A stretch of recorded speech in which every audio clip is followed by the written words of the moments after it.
It is a gift to be enjoyed. At yan po ang tema ng Ecclesiastes. Hindi laging madaling pag-aralan ng ganitong mga books of poetry and books of wisdom dahil bihirang may mga kwento na madali at masarap subaybayan. Kadalasan mga ideya na masalimuot pa nga kuminsan, pero bahagi ng salita ng Diyos ang ganitong mga uri ng wisdom literature na dapat nating pakinabangan. So ngayon, ito Ecclesiastes 6, at ito may kinalaman sa naging sakripisyo rin ni Jesus sa pag-ibig ng amang nasa langit na dapat ang buhay ay magkaroon ng kulay, magkaroon ng saya, at magkaroon ng kabuluhan. Sinisikap na sagutin ng mga ngaral sa Ecclesiastes kung ano daw talaga ba ang kahulugan ng buhay, ano yung mahalaga, anong dapat gawin sa maikling buhay na ito. At yan, pinamagatan natin, so what's good in life? Ano nga ba ang karapat-dapat na bigyan ng pansin? Ano nga ba ang mainam sa buhay na ito? Ama namin sa langit, salamat sapagkat kami pinagtitipon-tipon ninyo. At salamat din, Panginoon, sapagkat ang puso namin tinatamnan nyo ng pag-ibig sa inyo, pagkauho sa inyong salita. Linisin niyo po kami para walang maging hadlang na makita namin kayo ng mukhaan. Nais namin, Panginoon, kayo po ang maging tagapangaral, Ama sa langit. Gamitin niyo lang ang lingkod niyo na daluyan na inyong mga salita. Papagliwanagin yung isip namin at magkaroon ng personal na kahulugan sa bawat isa sa amin ang mga salitang pagsasalusaluhan namin. May you enable us, O Lord, to enjoy reading your word, pondering your wisdom in peace. Protect us from all works of evil men and evil spirits. Protect us from worries and cares. And strengthen our bodies. Sharpen our minds. Brighten our thoughts, O God. At habang narito kami nag-i-enjoy ng presensya nyo, may this time with you also give us blessings. Thank you, Father. We believe you will answer our prayer for wisdom. In the name of your Son, our Lord Jesus Christ, we pray. Ecclesiastes 6, 1-2. I have seen another evil under the sun. The teacher speaking here, people that believe it is Solomon. I have seen another evil under the sun, and it weighs heavily on men. Meron na naman daw siyang isang nakitang dapat problemahin, kabigatan sa buhay.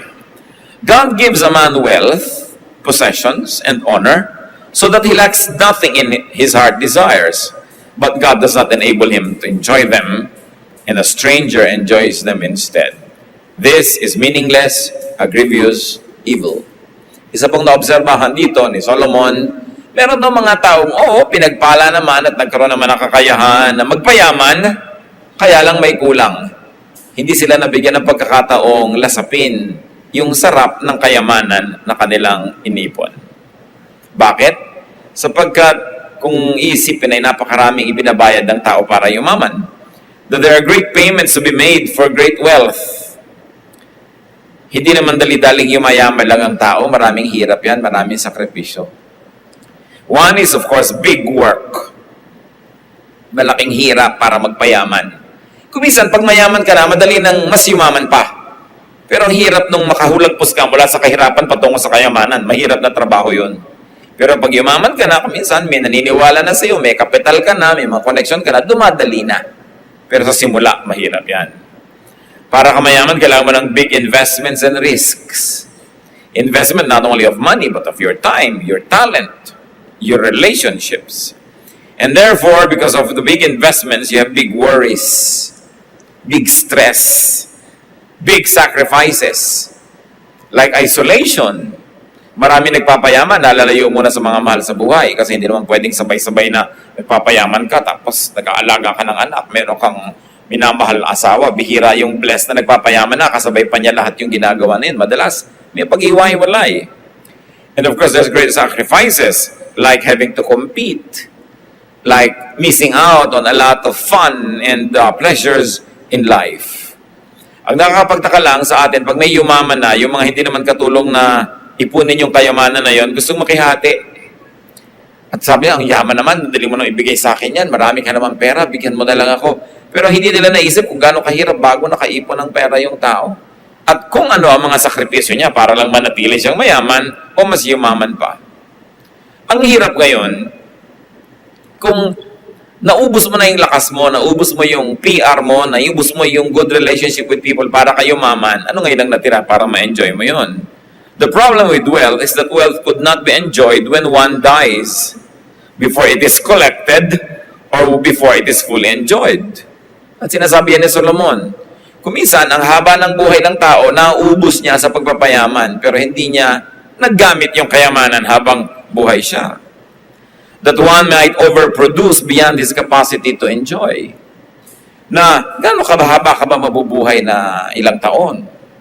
Mabubuhay ka ba ng 80, 90, 100? Siguro yung 110, sobra na yun. No? Pero ipagpalagay na hanggang 110, how much money do you need to enjoy? And there are people, even in Solomon's time, that had much more money than what they would need for their whole lifetime. Tapos hindi pa tumitigil ang kagagawa ng pera, at kuminsan nagkakaroon pa ng mga kaaway, nalalayo pa rin sa mga mahal sa buhay dahil gawa pa rin ang gawa ng kayamanan. Pero kahit ang yaman mo, namamatay ka rin. And through death, through succession and inheritance, through legalities and other reasons, one loses control of his possessions. Nangyayari yun, nawawala ang paghawak mo sa iyong kayamanan. Habang buhay ka lang, habang malakas ka lang, habang malinaw lang yung isip na hawak mo yan.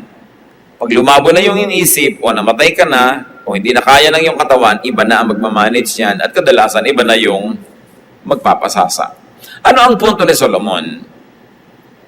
That it is senseless and unfair for the producer and the collector to work so hard and not enjoy his fruits. Hindi sinasabi ni Solomon na huwag ka magpayaman. Pero ang maaari niyang iminumungkahi sa atin, huwag mong kakalimutan to enjoy the fruits of your labor. And this time, hindi lang sa kayamanan, pinag-uusapan ng malaking kayamanan. Kung ano man sa iyo ang konsepto ng meron ka, nagtrabaho ka, meron kang kinita, huwag mong kakalimutan na enjoyin yon. Kasi kaya ka binibigyan ng Diyos ng pagkakataon na kumita, magkaroon ng iniimpok mo para pakinabangan mo rin yon.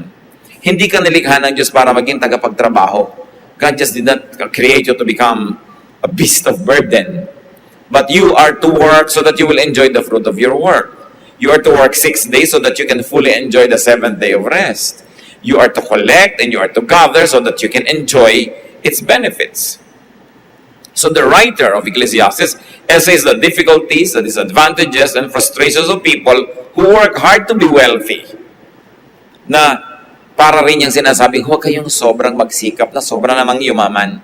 Lalo't kung lampas-lampas na sa kailangan ninyo, dapat naman pause, rest, and enjoy what you have worked for. Ecclesiastes 6:3-6.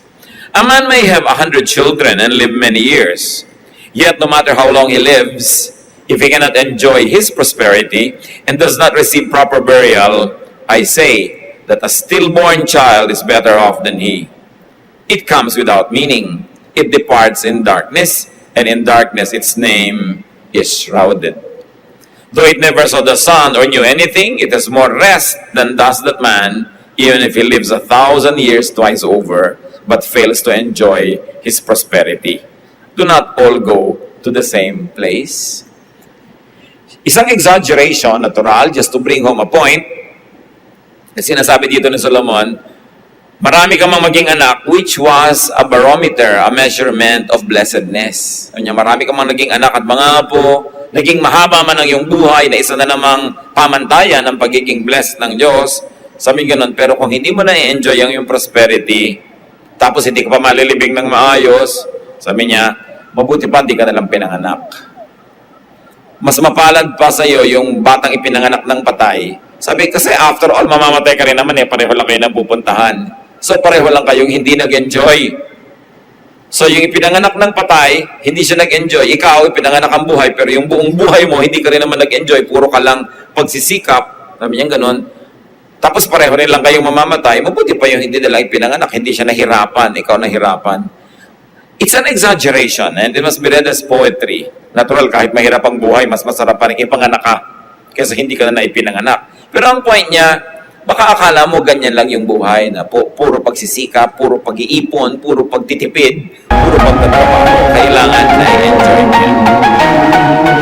Many conservative theologians are not comfortable in Ecclesiastes. It is one of the books of the Bible that gives so much discomfort to conservative theologians. Kasi parang puro tinuturo ng Ecclesiastes is how to enjoy life. At alam niyo man maraming mga theologians, para habang hindi na nagturo na daw, mapapawisan, puro na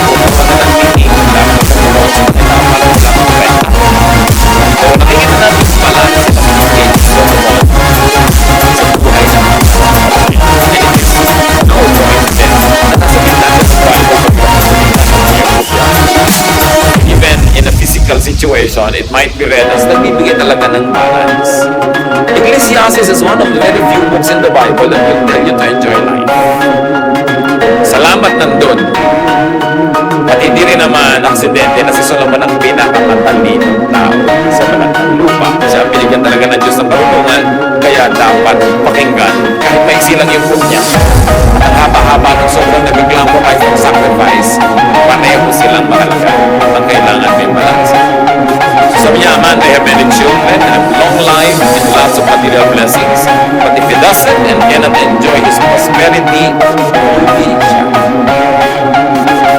Non-enjoyment of life, inability to enjoy a restful life, not having a graceful exit from this world like a decent burial, could make even a long and a prolific life almost meaningless.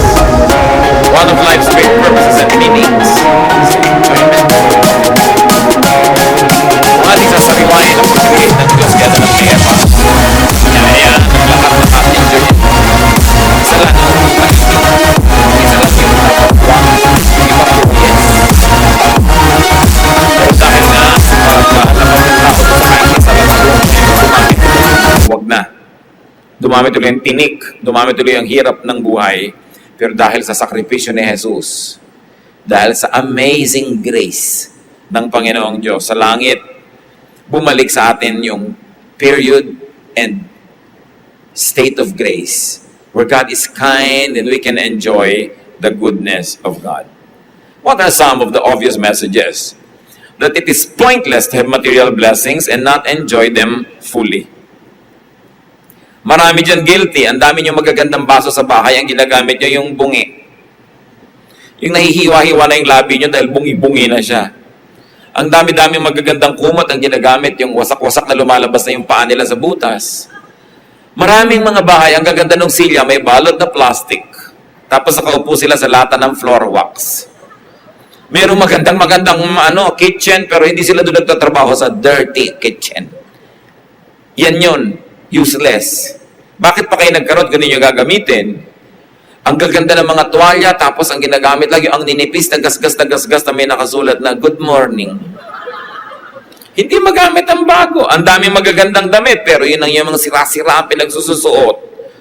At yung iba ang daming pera, pero ang kuripot pa rin, antitipid, walang ginawa kundi magtipid. Pag bine-bless kayo ni Lord, basta may proportion, may ibinibigay ka kay Lord, may ibinibigay ka sa kanyang work, may ibinibigay ka sa charity, may ibinibigay ka sa mga mahal mo sa buhay, lalong-lalo sa mga empleyado mo, mga kapwa, manggagawa mo, katulong mo sa paghahanap buhay, dapat may ibibigay ka rin for your enjoyment. Kasi pag hindi mo in-enjoy yun, parang sinasabi mo sa Panginoon, bali, wala naman sa akin yung binibigay mo. Hindi ko naman ako nasasarapan. Parang yung proverbial example of a person na may mabigat siyang dala, tapos mayroong dumaan sa kalsada, naglalakad siya sa gilid na naawa sa kanya, may pick up yung tao, pinasakay siya sa likod para hindi na siya mahirapan. Tapos nung lingon nung nagdadrive, nasa likod siya, alam niyo, buhat pa rin niya yung dala niya. Ganun yung mga tao na hindi nag-e-enjoy sa buhay kahit pinag-e-enjoy na ng Diyos. There are things that we should be enjoying. In fact, when you can enjoy a good meal, enjoy a good vacation, enjoy a very nice set of clothes, and you say, "Lord, thank you. I know it comes from you." It is a high act of worship. Katulad din yun ng pagsasakripisyo, hindi ako kakain para maibigay ko sa mahirap. Pareho lang yun. These are two sides of one and the same coin. Yung sacrifice and enjoyment. Kasi, God is God of balance. Ang mahirap doon, kung puro ka enjoyment, tapos wala kang sacrifice, wala kang sharing, wala kang giving, dapat pareho. Ecclesiastes 6:7-9. All man's efforts are for his mouth, yet his appetite is never satisfied. Another figure of speech. Ang lahat daw ng pagsisikap ng tao ay para lang siya makakain. Pero ganun pa man, wala naman talagang sobrang nasisiyahan na ayaw na niyang kumain. Maybe ayaw lang uli ngayon, pero mamaya gusto na naman niya. At sa pagkain lang ba yun? Hindi. Ang mga tao na nagsisikap para magkabahay, kumisan 2-3 na yung bahay, hindi pa rin masaya. Yung mga tao nagsisikap para magka-award, kumisan 10 yung awards, ayaw pa rin tumigil. Kasi sabi ko, ano yung gusto mo, you will never have enough of it. Magiging Diyos mo yung desire. So anong sinasabi dito ng Solomon? Ang pag-e-enjoy din naman, hindi lang yung talagang nagpapasasa ka. Kasi kung magpapasasa ka na walang spiritual balance, laging kulang pa rin naman. Kulang at kulang at kulang. Laging ilalagay mo dapat yung Diyos sa equation na may balance ang iyong ginagawa sa buhay. Sabi niya, what advantage is a wise man over a fool? Pareho lang naman kasing discontented, di ba? Kahit ang matalino at yung mangmang, pareho lang may mga discontentment yan. Tulad ng yung mayaman at mahirap, pareho lang may discontentment. Akala nung mahirap, kung ganyan lang kalaki bahay ko, masaya na ako, okay na sa akin. Pero subukan mong tanongin yung nakatira doon sa malaking bahay, kung okay na sa kanya yon, hindi pa rin. Kasi ang tao nga, walang kasiyahan. What does a poor man gain by knowing how to conduct himself before others? Isa na namang tanong ni Solomon. Sabi niya, kung mahirap ka ba, at itinatama mo ang behavior mo sa harap lalo ng makapangyarihan at mayaman, nakakatiyak ka ba na aasenso ka, mapapansin ka, mabibigyan ka ng katarungan? Sabi, di naman eh. Maraming mga tao, tamang-tama lahat ang kilo sa buhay. Ang ginagawa nila talagang ethical and correct. Pero sabi, madalas doon, hindi pa rin sila nasasatisfy sa buhay. Better what the eye sees than the roving of the appetite. Said another way, saying, mabuti pa, enjoyin mo na lang yung meron ka kaysa lagi mong hinahanap yung wala ka naman. This too is meaningless, a chasing after the wind. In a manner of speaking, Solomon was saying, a fish on the table is better than 10 in the ocean. Kung ano yung meron ka, pag ine-enjoy mo yon, masaya ka. Pero pag lagi mong hinahanap yung wala, hindi ka nasasaya kahit kailan pa. Some of life's mysteries and ironies, contradictions, and senselessnesses is to struggle to have does not usually end in satisfaction. Observation yan ni Solomon. Kahit ka working very hard, hindi guaranteed na masisiyahan ka sa dulo nun. And in spite of wealth, you are not happy. Sometimes because of wealth, you are not happy. So no one really gets satisfied. Solomon says that being sensible does not guarantee living a better life. Napansin niyo ba yan kuminsan? Hindi ko mo proper ka at tama ka, winner ka, kadalasan nga loser ka pa dahil tama ka eh. Napapansin niyo yun? Ito nyo yung mga hindi corrupt, sila yung walang pera. Yung mga corrupt, parang wow, yung mayaman. Parang nire-reward yung masama. Pero anong ibig sabihin lang dito na Solomon? Akala lang natin yun.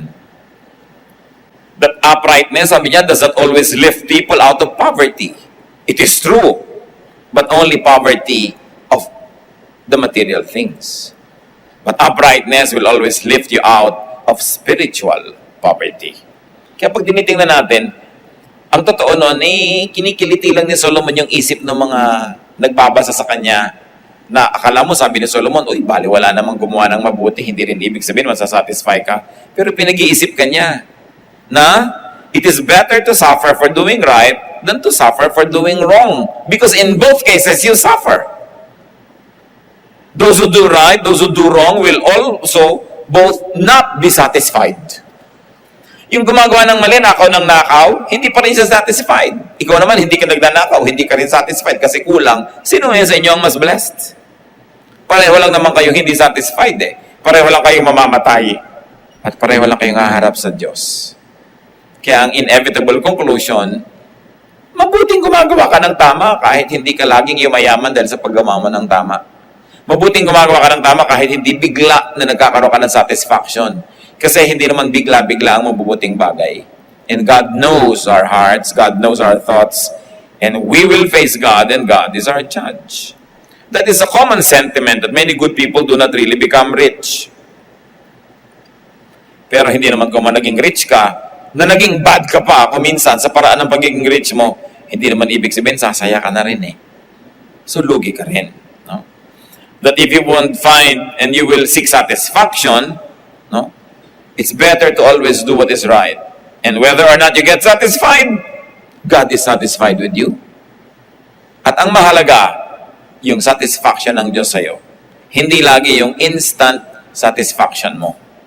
Isa yan sa mga palatandaan ng maturity that you can withhold your satisfaction. You can postpone your pleasure. There are no guaranteed results in life. Hindi ko gumawa ka ng mabuti, yayaman ka. Pero ang nakakatiyak tayo, pag gumawa ka ng mabuti, natutuwa sa iyo ang Diyos. Yun ang sure. Pero hindi lagi kang yayaman. Sabi niya, the battle is not always to the strong. The race is not always to the swift. Hindi laging ganon. Kasi ang mga tao, ito naman ang ginawa ko, bakit naging ganyan ang outcome? Ang buti-buti ko sa'yo, ba't hindi ka naging mabuti sa akin? Kung kayo, old enough to know life, you know na hindi lahat ng ginagawa nyo ng mabuti, nagsusukli ng mabuti.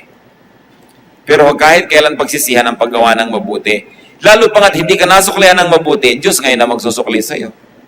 Kasi Diyos ang natutuwa sa gumagawa ng mabuti, hindi ka nasuklian ng ginawan mo, sinong magbibigay sa'yo? Di yung Diyos na natutuwa sa'yo. Kaya huwag magsisisi kahit kailan. Buti na lang, hindi na lang kita tinulungan, ganyan ka lang pala. Huwag nating pagsisisihan yon. Kasi alam natin na hindi man na tayo nakakatiyak sa magiging immediate result of our goodness, alam natin yung mas malayo at mas mahabang result niyan, tiyak. Nakaharap tayo sa Panginoon at ang Panginoon ay hukom na marunong magbigay ng gantimpala at parusa sa mga tao kung ano man ang kanilang dapat tanggapin. But going back to Solomon and his main thesis, enjoy what you have. Do not always want something else. At yan kung minsan ang problema sa atin. Meron ka na, iba pa yung gusto mo. Huwag na kayong lumayo.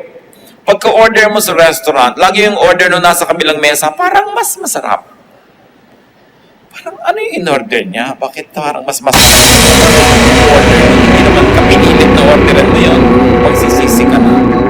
Marami pang iba, walang ginawa kundi i-compare yung husband nila o wife nila sa husband o wife ng iba. Eh yan na yung nasa iyo. Kailangan enjoyin mo na yan. At huwag ka nang tumingin-tingin pa sa iba dahil yan na yan. Enjoy what you have. Do not always want something else. Because the moment you got that something else, may madidiscover ka doon na kulang na perhaps nandun sa isa na tinapon mo na. Kaya lang nung nalaman mo, huli na. How do you become happy therefore? Kung i-operationalize natin mga kapatid, yung sinuturo ni Solomon, get what you want. So you'll be happy. But can you always do that? You cannot always get what you want. So, want what you get. Sigurado sasaya ka na nun. Diba? Kailangan kuhanin mo yung gusto mo. Ngayon, sa pagsisikap mo, hindi mo pa rin nakuha yung gusto mo, di gustuhin mo na yung nakuha mo, sasaya ka rin. Kailangan turuan mo ang sarili mong sumaya. Kasi kung lagi mong aayawan yung meron sa'yo, magiging miserable ka. Tapos lagi mong hahangarin naman yung wala. If you like whatever you get, you will be happy. You will enjoy. And if you do good for goodness sake, if you give for the sake of giving, you won't be disappointed. Because God is just. Isa yan sa mga pinagmumulan ng napakalaking unhappiness ng tao. Hindi siya masaya sa sarili niya. Hindi siya masaya sa kulay ng balat niya.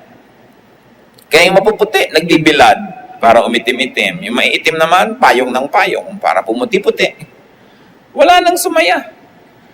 Yung mga sobrang mga tatangkad, talagang 3 dangkal na yung heels para tumaas. Yun naman ang tataas na, nagpa-flat. Kasi ang taas na nila. Lagi nilang may kulang at kulang. Yung mga kulot kung bakit nagpapatuwid ng buhok. Yung mga tuwid, nagpapakulot. Kung pwede na siguro magpalit-palit tayo ng bahagi ng buo ng ating mga katawan, hindi na tayo titigil ng kahihiram ng iba. Pero siguro, tama lang sa tao na gusto niyang ayusin yung sarili niya. Pero para ka sumaya, tanggapin mo kung sino ka. Improve mo na lang up to a point, pero hindi mo kailangan buong baguhin yan. Kasi hindi ka natitigil ng kababago. No? Lagi na lang na palit ka ng anyo, ng pagkatao. But yun ang isa sa mga dapat matutunan natin para tayo sumaya mga kapatid. Tanggapin kung sino tayo. At hindi lang tanggapin pasalamatan ng Diyos na tayo ay tayo.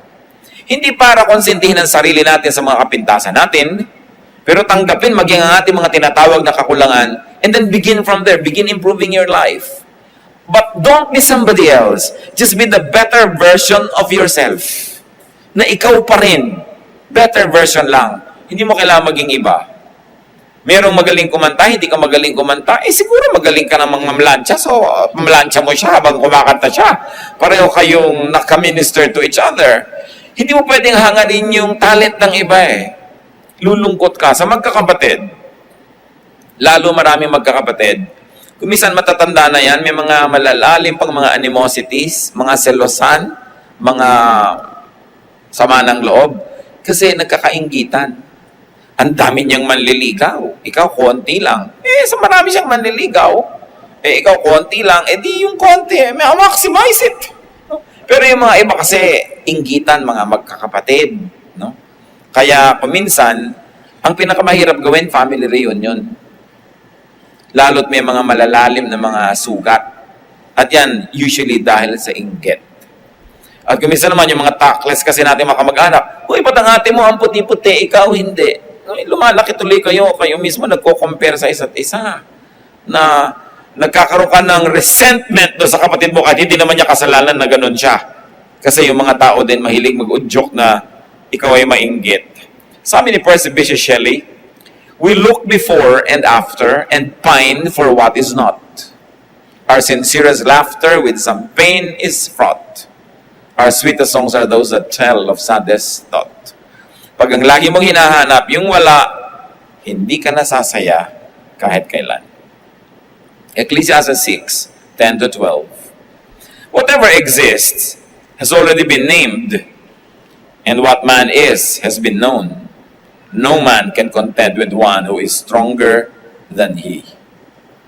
In another way of saying, sinasabi niya, kung ano yung nandyan na yan, hindi mo na yan maiiba pa. Merong mga bagay na hindi na napapalitan, tinatanggap na lang. Lalo't lalo, kung yan ay kapwa natin, anak ka mo, merong ganitong kang anak, meron kang ganon, iba-ibang anak, dapat tanggapin mo lahat ng iyong anak. Hindi mo pwede i-compare ang mga anak mo na dapat katulad ka ng kuya mo, dapat katulad ka ng bunsong kapatid mo, kasi iba-iba eh. Dapat tinatanggap mo yung asawa mo. Bakit yung asawa ng kapatid ko masipag? Bakit ikaw? Yung lagi na lang. So, ganun, kung nandyan na yan, andyan yan. Alam nyo, yung iba sabihin, babaguhin siya ng aking pag-ibig. Hindi nangyayari yun. Kung hindi mo siya matatanggap as is where is, huwag mong pakasalan. Huwag kang umasang magbabago. Ngayon, kung nagbago, bonus. Salamat. Pero kung hindi nagbago, handa ka. Pero yung akala mo magbabago. Sabi nga sa Bible, can a leopard change its spots? Ang tao, ganun. Kahit pa nga nagkakaroon ng spiritual experience, kakaboboard again, nagba-Bible study, may pagbabago magaganap, sure. Pero may basic siyang pagkatao na yun na siya. Kaya dapat, para kasumaya na nandyan siya, tanggapin mo. Kailangan marunong tayong tumanggap ng ganon. Hindi laging may patakaran ang ating pagtanggap. At sabi ni Solomon sa verse 11, the more the words, the less the meaning. And how does that profit anyone? In other words, para din yan, poetry, mas maiksi, bugtong, mas maiksi, mas madaling makuha yung kahulugan.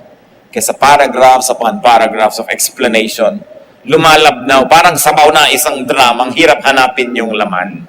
No? Sabi ganun din pag sobrang daming salita, gumugulo. So may mga bagay na huwag mo na lang laging analyzein. Ang isip kasi natin, mga kapatid, merong part na nag-a-analyze, merong part na unconscious or subconscious. Meron din siyang paraan ng pag-iisip, pero hindi yung controlled mo. May bahagi ng ating pag-iisip na controlled natin, merong hindi. Kaya sabi niya, huwag mong kontrolin lahat. Huwag mong analyzein lahat. Habang analyze ka ng analyze, humihirap lalong maintindihan ng marami mga bagay. In other words, sakay ka na lang. Enjoyin mo yan at huwag mo laging hanapan ng if, P, then, Q o ng mga dahilan. Verse 12.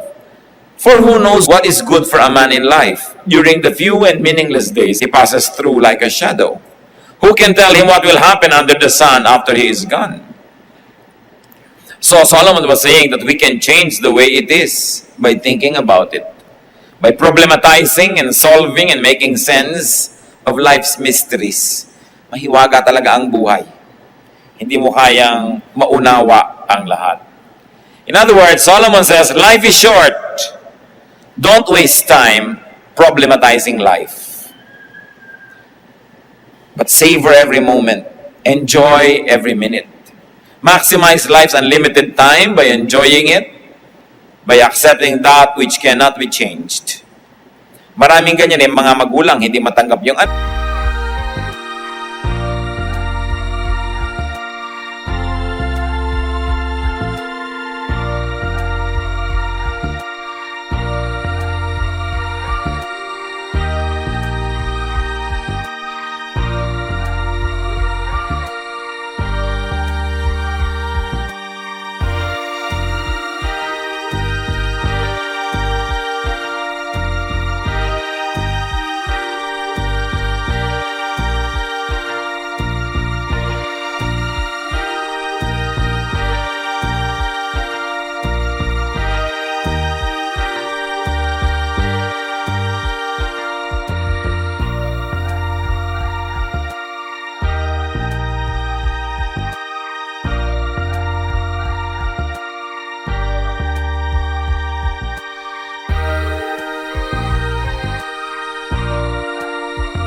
buhay.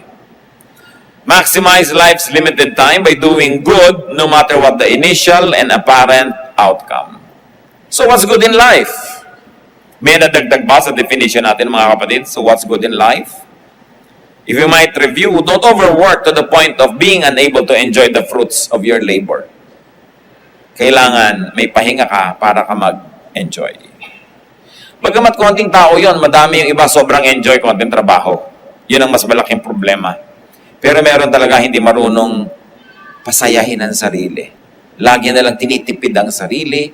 Lagi na lamang na walang ginawa kundi mag-ipon at magtrabaho na magtrabaho. So work and enjoy the fruits of your work. And enjoy before you die. Of course.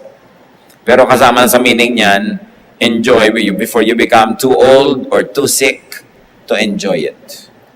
Minsan pag nagbabiyahe ka sa ibang bansa, makikita mo meron mga super tatanda na doon pa nagtutur. Talagang halos hindi na makaakyat ng mga baitang-baitang. Well, at least nagtutur pa rin, no?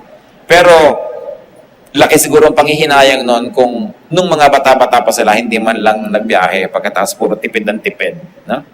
Tapos lalo mga Pilipinong magulang, bigay lahat sa anak. No? Yung halos tipirin ng sarili, hindi kumakain ng masarap, puro sa anak. Si anak naman para, puro ilakwatsa. No, nag-i-enjoy sa buhay si anak. So, kailangan marunong ka rin magpa-enjoy sa iyong sarili. Enjoy what you have, get what you want, or want what you get. And be good for goodness sake, though you are not immediately rewarded. God is just. And then do not problematize life. Marami tayong sa mga pinoproblema sobra sa buhay, hindi nyo naman kayang solvein. Kaya nyo bang solvein halimbawa yung, global warming? Kaya mo ba yan? Kapoproblema mo lagi? Hindi. Pero, subukan mo na magbawas ang paggamit ng aircon, di ba? Para makatulong ka naman na huwag masyadong yung environment natin magasgas dahil sa ganyan. Huwag ka lagi gumamit ng kuryente. Maglakad-lakad ka lagi. Huwag ka lagi nag-elevator. Nakakatulong ka, pero kung problematizing kasi hindi mo kaya yan. Ang pinoproblema ng marami ngayon, yung mga lindol. Kaya nyo bang pigilin yun? Kahit si Bernardo Carpio nga, hindi niya napipigil yung mga lindol. Pero meron kang pwedeng gawin, tingnan mo kung safe ba yung environment na nitiran mo at kung you are blessed with a capacity to improve your house or to move, then do it. If not, dagdagan mo ng dasal. Di ba? At maging alert ka, meron ka man lamang na security measures, may mga matibay-tibay kang mesa sa iyong bahay para kung sakasakaling naglalaglagan yung mga taga-taas sa iyo, may mesa naman. Mag-ipon ka ng konting tubig, pagkain, flashlight, kung saan ka nakahiga, para kung nadaganan ka doon ng mga kung ano-ano, may baon ka man lang. Kung mahukay ka sa ikapitong araw, may kinakain ka pa. Abutan ka na nagbubutong pakwan, saya ka ng konti. Kasi anong magagawa mo tungkol dyan? Lalo't wala kang kapera-pera, hindi mo naman kayang lumipat, di ba? Pero dagdagan mo ng konting seguridad yung buhay mo. Alam mo naman, ang kailangan ng taong nadadaganan ng mga ganyan, tubig, pagkain. Ngayon, kung mag-iimba ka ng dilata, sitiyakin mong may abrelata ka. Mahirap ngat-ngatin yung lata, lalo madilim. So, may mga bagay na pwede mo problemahin up to a point. Wala yung anak mo, alauna na, 2:00, anong magagawa mo? Nalakad ka ng lakad, pabalik-balik ka. Diba? Ipanalangin mo siya. Why worry when you can pray? At matapos mong manalangin, sikapin mong matulog na. Kasi kahit ka naman mapuyat, wala ka rin magagawa eh. So may tinatanggap. Meron ang asawa, nagtatrabaho abroad, wala ka nang ginawa, kundi isipin ko nagtataksil. Alam nyo, kung talagang nagtataksil siya, 2 beses ka nagdusa, saka iisip, at nung totoo ka nagtaksil. Pero kung hindi pala nagtaksil, nagdusa ka na rin eh. So you suffer twice over. Ngayon, eto, hindi siya nagtaksil, inabot na ka, mukhang kalansay dahil lagi kang nag-worry. Pagtataksil ka na nga siguro. So, why worry about things you cannot change? Yan ang sinasabi dito ng Solomon. Like your situation. Like what you have. Then you will maximize the enjoyment of life. Bihirang tao, mga kapatid, yung they have enough resources to get what they want. But every human being is endowed with the powerful Spirit of God so that we can want what we get. Yung kakausapin mo yung sarili mong, eto, ang meron ka, enjoyin mo yan. Huwag kang magreklamo sa buhay. Kung meron kang kapansanan, hindi ka nakakalakad tulad ng iba, o nahihirapan ka maglakad, o meron kang sakit sa puso, mahina ang puso mo, o mataas ang blood sugar mo, lahat tayo may kanya-kanyang kapansanan. Diba? May kanya-kanyang kahinaan. Operate within the limits that are there. Maximize life in spite of. Alam niyo, isa sa mga pinakalayas na tao na nakakilala ko sa buhay, bulag. Kung saan-saan nakakapunta, magtataka ka, magtatanong pa ng address. Anong address? Ano? Napupuntahan naman, kabulag-bulag na tao. At ang isa sa mga pinakamang mga dadal-dal na kilala ko, pipi. Kahit pa sign language, ang pagsisikap, pagchismisan, talagang may willpower. So, it's not what you have, but what you do with what you have that will make you enjoy life. Remember, stop comparing yourself with others.